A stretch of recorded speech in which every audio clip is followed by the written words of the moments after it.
اور اب آپ ایک تھیلا لے کے گیٹ پہ بیٹھے ہوئے ہیں کہ اب تو کھاؤ اور مجھے کیا دے کر جاؤ، پیسے دے کر جاؤ. کتنے شرم کی بات ہے، عیب کی بات ہے کہ آپ نے کارڈ دے کے بیچارے کو بلایا، جناب محترم آپ کے آنے سے بڑی ہم کو خوشی ہوگی، ہماری عزت بڑھ جائے گی. آپ نے اس کو کارڈ دیا، دے کر آئے. اب وہ بیچارہ آیا اور آنے کے بعد کھانا کھایا. اب آپ گیٹ پہ بیٹھے ہوئے تھیلا لے کے کہ نکل مت جانا، تو اگر نکل گیا تو تیرا ہم نے فوٹو کھینچ لیا ہے، پورے خاندان میں تو بدنام کریں گے کہ یہ کھا کے گیا، پیسہ نہیں دیا. ہونا نہیں ہو رہا. میں کہہ رہا ہوں یہ برائی ہے لیکن عام ہو گئی. اب سب تھیلا لے بیٹھے رہتے ہیں، کوئی برا نہیں سمجھتا، بلکہ بڑا تھیلا لے کے بیٹھ جاتے ہیں اور سائڈ پہ ایک سپورٹر بلا لیتے ہیں کہ یار ایسے نہیں کوئی چوری ہو جائے. اسی طرح اس زمانے میں بچیوں کو دفن کرتے تھے، کوئی برا نہیں مانتا تھا. لیکن حضور صلی اللہ علیہ وسلم تشریف لائے اور آپ نے فرمایا دیکھو یہ اللہ کا فیصلہ ہے، اس کو لڑکا بنا لڑکی بنانا ہے. تو جو بات میں کہنا چاہتا ہوں میری بیٹیوں سنو، جس کو اللہ نے لڑکا بنا لڑکی، اللہ کا فیصلہ، لیکن ہمیں کرنا کیا ہے. اب وہ بات میں کہنا چاہتا ہوں. اللہ نے فرمایا من عمل صالحا من ذکر او انثى وهو مؤمن فلنحيينه حیاتا طیبہ. فرمایا کہ مرد عورت بنانا ہمارا فیصلہ ہے، لیکن اللہ کہتا ہے کہ جو دنیا میں آنے کے بعد وہ چاہے میل ہو یا فیمیل ہو، یا مذکر ہو یا مؤنث ہو، مرد یا عورت ہو، اگر وہ ایمان لانے کے بعد اچھے کام کرے گا، من عمل من ذکر او انثى، وہ چاہے مرد ہو یا عورت ہو، ایمان لانے اچھے کام، فلنحيينه حیاتا طیبہ، ہم اس کو بہترین زندگی عطا فرمائیں گے اس کو. اور پھر آخرت میں جو بدلہ دینے والے ہیں اس کا تصور.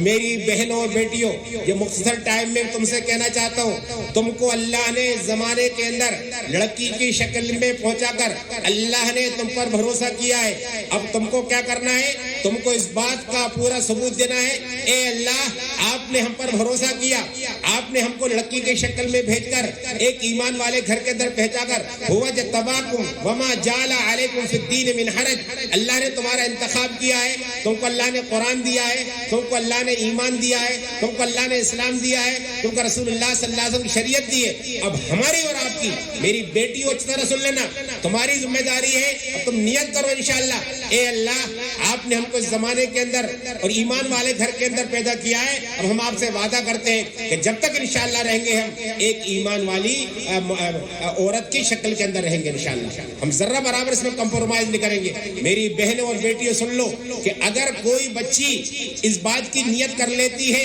کہ انشاءاللہ وہ جب تک رہے گی وہ سچی پکی مومنہ بن کر رہے گی، تو میرے نبی نے فرما دیا، سنو میری بہنوں اور بیٹیوں، میں نے کہ نبی کہہ رہا ہے، آپ نے فرمایا الدنیا کلھا متاع وخیر متاع الدنیا المرأۃ الصالحہ، کہ اللہ نے اس دنیا کے اندر عام انسانوں کے لیے بھی اور مسلمانوں کے لیے، ایمان والوں کے لیے، ایمان و تقوی کے بعد نمبر 1 کی اگر کوئی چیز ہے تو نیک عورت ہے.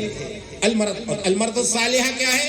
المرأۃ الصالحہ کا نبی کہہ رہے ہیں کہ دنیا کی نمبر 1 کی چیز ہے نیک عورت. اور نیک عورت کے بارے میں فالصالحات قانتات حافظات، نیک عورت کی خود قرآن مجید نے تشریح کر دی سورہ نساء کے اندر. میں عام طور سے آج کل یہ بات کہہ رہا ہوں، خطبہ نکاح کے اندر رسول اللہ صلی اللہ علیہ وسلم سورہ نساء کی پہلی آیت پڑھی ہے، اور نساء کے معنی عربی زبان کے اندر آتے ہیں خواتین، لیڈیز، مہیلائیں. اتنی بچیاں بیٹی ہیں، عورتوں سے بھی کہنا چاہتا ہوں میں کہ سورہ نساء کی پہلی آیت حضور صلی اللہ علیہ وسلم نے خطبہ نکاح کے اندر پڑھی ہے، اور نساء کے معنی خواتین، لیڈیز. تو اللہ رب العزت سورہ نساء کے اندر دونوں کی ڈیوٹی بتا دیجئے کہ مرد کو کس طرح رہنا چاہیے، عورت کو کیا ہونا چاہیے. اسی سورہ نساء کے اندر اللہ کہا کہ حضور نے کہا کہ نمبر 1 کی چیز نیک عورت ہے، اور اللہ نے کہہ دیا فالصالحات قانتات حافظہ. نیک عورت کون سی ہے؟ نیک مرد کون سی کہلائے گی؟ جس کے اندر 2 صفتیں ہو، وہ حافظہ ہو اور قانتہ ہو. حافظہ کا مطلب کیا ہے؟ سیانی ہونے سے لے کر شادی ہونے تک، اور شادی ہونے کے بعد سے قبر میں جانے تک وہ اپنی خواہشات کی حفاظت کرنے والی ہو، اپنے ذہن کی اور اپنے نگاہوں کی حفاظت کرنے والی ہو، اپنے جذبات کی حفاظت کرنے والی ہو. وہ ذرہ بابر کہیں بھی کسی جگہ پر بھی کوئی دیکھے نہ دیکھے، وہ یہ سمجھے کہ میرا اللہ مجھ کو دیکھ رہا ہے، وہ ذرہ برابر اس میں خیانت نہ کرے. یہ حافظہ ہے کہ سیانی ہونے سے لے کر شادی ہونے تک، اور اگر بائی چانس شادی نہیں ہوتی ہے تو قبر میں جانے تک وہ اپنی جوانی اور اپنے جذبات اور خواہشات کی حفاظت کرنے والی ہو، حتیٰ کہ اپنی نگاہوں کی حفاظت کرنے والی ہو. اور قانتہ یہ ہے کہ جس وقت جہاں جو اس کو اللہ کا حکم ہے اس کو پورا کرنے والی. یہ دو صفتیں اس بچی کے اندر ہے, وہ حافظہ اور قانتہ ہے. میری بچیوں سنو, نبی نے فرمایا کہ یہ دنیا کی نمبر 1 کی چیز ہے. اور پھر اللہ نے حضرت مریم علیہ السلام کا تذکرہ کر کر حضرت مریم جب پیدا ہوئی تو ان کی والدہ نے ان کو دینی تعلیم کے اندر لگا دیا. جتنی بچیاں یا مدرسے میں پڑھ رہی ہیں, ان سے کہنا خاص طور سے کہنا چاہتا ہوں, تمہارے ماں باپ نے تم کو مدرسے میں بھیج دیا, اب تمہاری ذمہ داری ہے. اس طرح حضرت مریم کی والدہ نے حضرت مریم کو دینی تعلیم کے اندر لگا دیا تھا, اور حضرت مریم نے کہا کہ جب میری والدہ نے مجھ کو دینی کام میں لگا دیا ہے تو وہ حافظہ و قانتہ بن کر دکھا دیا. احسنت فرجہ و قانت من القانتین, قرآن پڑھیے, انہوں نے حافظہ و قانتی. میری بہنوں اور بیٹیوں, آج طور سے عام طور سے یہ شیطان ہمارے دل میں ڈالتا ہے کہ اگر ہم بچے اور بچیوں کو دیندار بنائیں گے تو یہ کھائیں گے کیا. یہ دماغ میں آتا ہے نا عام طور سے, اگر ہم اپنے بچے اور بچیوں کو دیندار بنا دیں گے تو ان کا فیوچر ڈارک ہو جائے گا, ان کا فیوچر برائٹ. اچھی طرح سنو میری بہنوں بیٹیوں, حضرت مریم علیہ السلام نے اپنی والدہ کی تمنا خواہش کے مطابق اپنے آپ کو حافظہ قانتہ بنا دیا. تو پھر اللہ نے ان کے ساتھ کیسا معاملہ کیا, قرآن کے اندر تفصیل موجود پڑھیے گا. اس زمانے کے نبی حضرت زکریا علیہ السلام, وہ ان کے گارجین تھے. کہتے کلما دخل علیہ زکریا المحراب, جب حضرت زکریا علیہ السلام تالا کھول کر یا بانڈری کے اندر داخل ہو کر حضرت مریم کے کمرے میں پہنچتے تو دیکھتے کہ وہاں قسم کے پھل رکھے ہیں, اعلیٰ قسم کا کھانا رکھا ہوا ہے, اور بہترین کے پاس میوے رکھے ہوئے ہیں, ڈرائی فروٹ رکھے ہوئے ہیں. تو وہ کہتے ہیں انا لک ھذا, مریم یہ کہاں سے آ گیا. وہ کہتے ہیں خالی جان, آپ کو تعجب کرنے کی بات کیا ہے, میرے اللہ نے مجھے اللہ کے سپرد کیا ہے اور میں نے اپنے آپ کو اللہ کے احکامات کا پابند بنا لیا ہے, تو اللہ تعالیٰ مجھ کو دے رہا ہے. تو میری بہنوں بیٹیوں میں کہنا یہ چاہتا ہوں کہ اگر کوئی بچی اور بچہ سچا اوریجنل ڈپلیکیٹ نہیں, اب تفصیل کا موقع نہیں, ڈپلیکیٹ بننا. مارکیٹ میں 2 طرح کے سامان ہوتے ہیں, ایک اوریجنل ہوتا ہے, ڈپلیکیٹ ہوتا ہے. ڈپلیکیٹ دیندار میں بننا. اگر تم اوریجنل دیندار بن جاتی ہو تو یاد رکھنا کہ جو معاملہ اللہ نے حضرت مریم کے ساتھ کیا وہی اللہ تمہارے ساتھ بھی کرے گا. کہ جو اللہ حضرت مریم کا تھا وہی اللہ تمہارا ہے. اللہ لا الہ الا هو الحی القیوم, جو اللہ مریم کا تھا. میری بہنوں اور بیٹیوں, بس مختصر میں تم سے جتنی بچی یہاں پڑھ رہی ہیں اور جتنی بچی میری آواز سنیں گی یا سن رہی ہیں, جتنی خواتین, ان سے میں کہنا چاہتا ہوں آج نیت کر جاؤ کہ اے اللہ, آپ نے ہم نے اس زمانے کے اندر پیدا کیا ہے, مسلمان گھر کے اندر پیدا کیا ہے. اب ہم انشاءاللہ ہم آپ کی تقدیر, آپ کے فیصلے کے مطابق ہم نمبر 1 کی عورت بن کر دکھائیں گے.